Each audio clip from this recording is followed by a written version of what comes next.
Hello everyone, so let's start with the next topic, which is new trends in ICT. So the new trends are e-learning, video assisted learning, artificial intelligence जिसको AI लिखते हैं, learning analytics, social media, smart classroom, digital platforms जैसे कि एड्यूसैट और apps.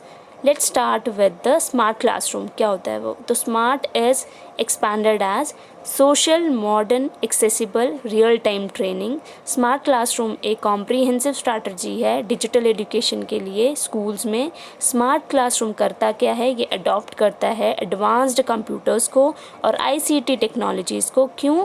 ताकि वो replace करवा सके पार्शली या पूरे तरीके से एनवायरमेंटल, एजुकेशनल, एवैल्यूएटिव और एडमिनिस्ट्रेटिव फंक्शनिंग की एक रेगुलर क्लासरूम की या तो एक रेगुलर स्कूल की. So we can say that a smart classroom is a comprehensive strategy for digital education in schools.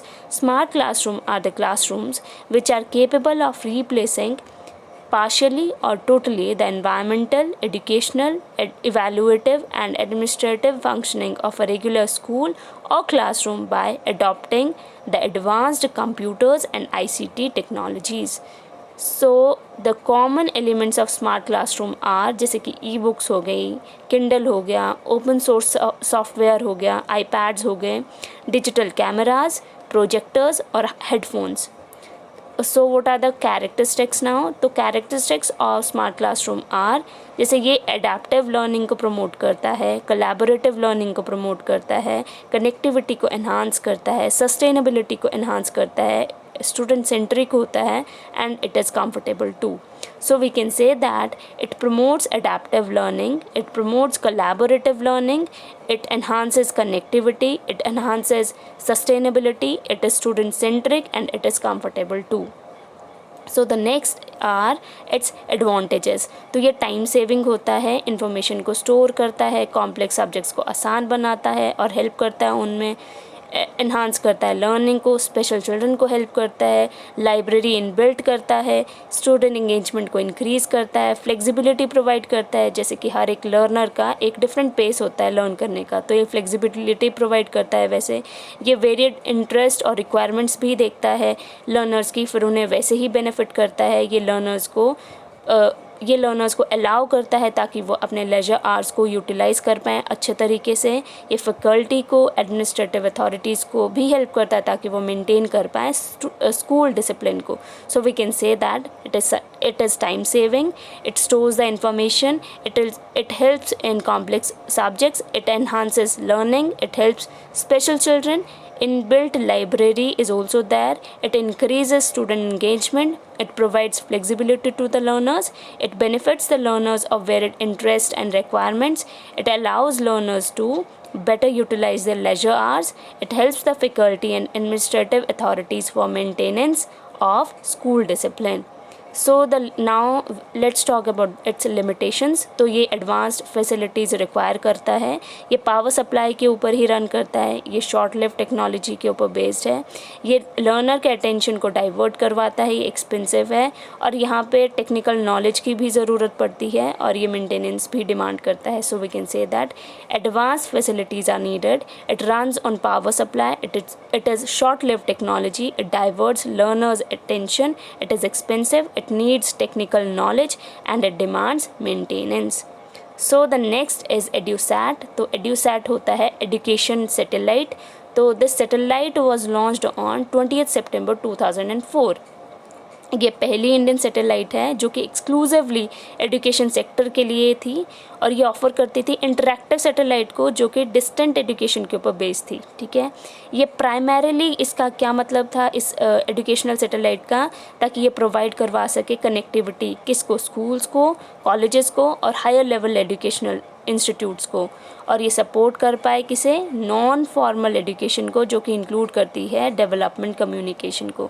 So we can say that this satellite was launched on 20th September 2004 and it is the first Indian satellite built exclusively for serving the educational sector, offering an interactive satellite based on distant education system for the country.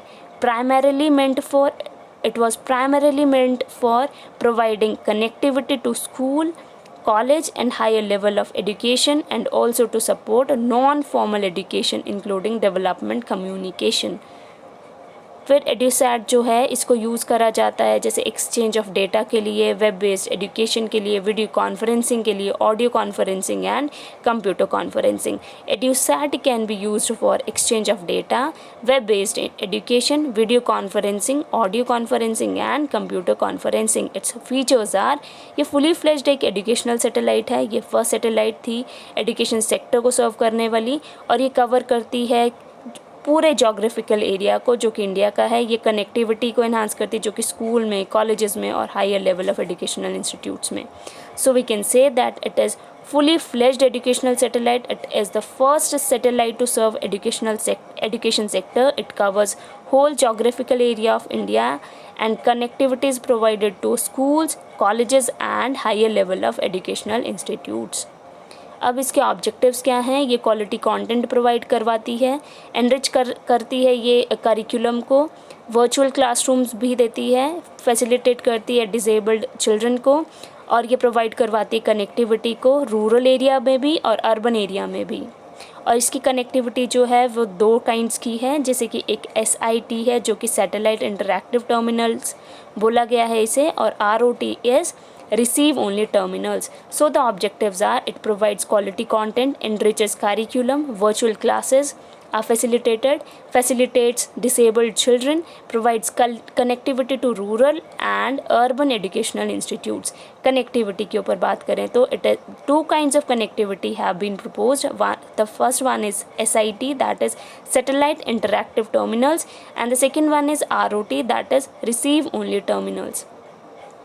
So its advantages are, economical है, wide range है इसकी, pace learning provide करवाती है, interest को increase करवाती है, distant learning को strengthen करती है, टाइमली कवरेज करवा देती है सिलेबस को, और इंटरैक्टिव है, ये डिसेबल्ड चिल्ड्रन की भी मदद करती है. So it is economical, wide range, it occupies, paces learning, increases interest, strengthens distant learning, timely coverage of syllabus, it is interactive and it helps in disabled children. Disadvantages क्या हैं? Bad weather, high cost है, transmission delay है, और lacks face to face interaction. With this we are done with this topic. Thank you.